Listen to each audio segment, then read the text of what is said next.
Անկախիկ եղանակով գնումներ կատարելու դեպքում քաղաքացիները հետվճար կստանան միայն այն դեպքում, եթե օգտվեն առկա համակարգից։ Ինչ դրական ու բացասական կողմեր են առանձնացրել ֆինանսների նախարարությունը, ընդդիմադիր падգամավորն ու գործարարը։ Պիլոտային 1 տարվա ծրագիր է, որը փոփոխության ենթակա է, նշում է Արշալույս Հարությունյանն ու անդրադառնում ամենաշատ հնչող հարցին. ինչու է հետվճարը միայն առկա համակարգից օգտվողների համար։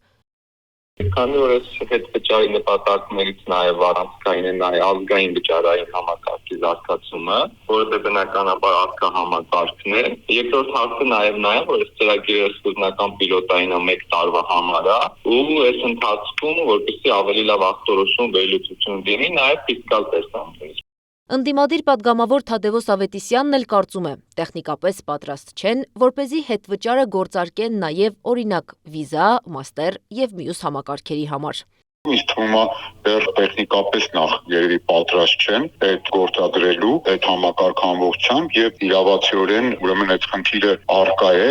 որ այսինքն մնացած վճարման ձևերի դեպքում վճարահաշվարկային այդ համակարգի պայմաններում մնացածի պարագայում չի աշխատում։ Ֆինանսների նախարարության ներկայացուցիչը իր խոսքում նշել է, որ այո, միայն առկա համակարգում վերահսկելը հեշտ կլինի, բայց այն մի շարք խնդիրներ է առաջացնում, նշում են գործարարն ու падգամավորը։ Հարություն Մնացականյանի խոսքով գյուղացիների հետ անկանխիկ գործարքներ, փոխանցումներ անելն ինքնին դժվարություն է ստեղծում։ Սահմանափակումները համակարգերի հարցում ավելի կբարդացնի վիճակը։ Գյուղացիական տնտեսությունների մոտ, ընդհանրապես մարդկանց մոտ սկզբնական շրջանում լուրջ խնդիրներ է առաջացնելու, որովհետև նրանք ուղղակի չեն ուզում, չեն կարող մտնել այդ դաշտ ունեցած վարկերի, պարտքերի,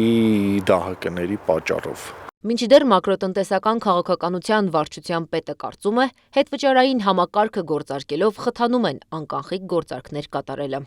Երկրորդ խնդիրը, որ առանձնացրել է Մնացականյանն, այն է, որ առկա համակարգը լավ չի գործում։ Պատմում եմ, անկանխիկ գնում կատարելիս ստիպված է եղել 30 րոպեից ավելի սպասել, որ համակարգը գործի, վճարումը կատարի։ Մեկ այլ սահմանափակում էլ ունի հետվճար ստանալու նախագիծը։ Արշալույս Հարությունյանի խոսքով հետվճար ստանալու առավելագույն չափը մեկ գործարքի համար 6000 դրամն է։ Այսինքն 300,000 դրամի չափով, թե 1 միլիոն դրամի չափով առևտուր անելու դեպքում հետվճարը նույն 6000 դրամն է լինելու։ Ամսվա կտրվածքով էլ 60,000 դրամը։ Դա լինի ոչ այդքան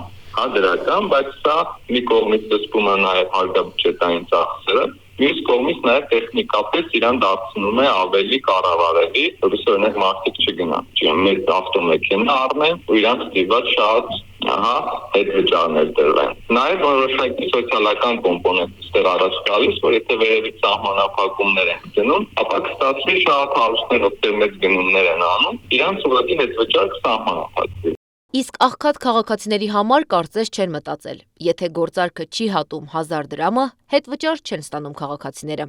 Վիճելի են նաև այդ սահմանափակումները, ասենք օրինակ մարդը գնում է կատարում եւ իր ասենք օրվա ծախսը միայնակ կենսաթոշակառու է եւ իր օրվա ծախսը ենթադրենք տվյալ օրվա դրությամբ 1000 դրամը չի գերազանց։ Դրանից հետվճար ինքը չի ստանալ։ Նախարարությունից նշում են, քանի որ հետվճար ստանալու մեխանիզմը միայն թոշակառուների կամ նպաստառուների համար չէր նախատեսված, հատուկ ուշադրություն չեն դարձրել մինչև 1000 դրամ առևտուր անելու եւ հետվճար չստանալու սահմանափակմանը։ Մեխանիզմի վերամշակման ընթացքում ուշադրություն կդարձնեն, նշում է Արշալույս Հարությունյանը։ Դրական ազդեցությանն անդրադառնալով Թադևոս Ավետիսյանը նշել է. անկանխիկ գործարքների մեխանիզմը կարող է նպաստել ստվերի կրճատմանը, եթե խնդիրները կրճատվեն։ Անի Աբաղյան, Էդիկ Մալաքյան, Անդրանիկ Մանսուրյան, ABC Media։ Բաժանորդագրվեք YouTube-ի մեր ալիքին, հետևեք մեզ Facebook-ում, Telegram-ում, Instagram-ում, WhatsApp-ում եւ TikTok-ում կամ այցելեք 3w.abcmedia.am պաշտոնական կայք։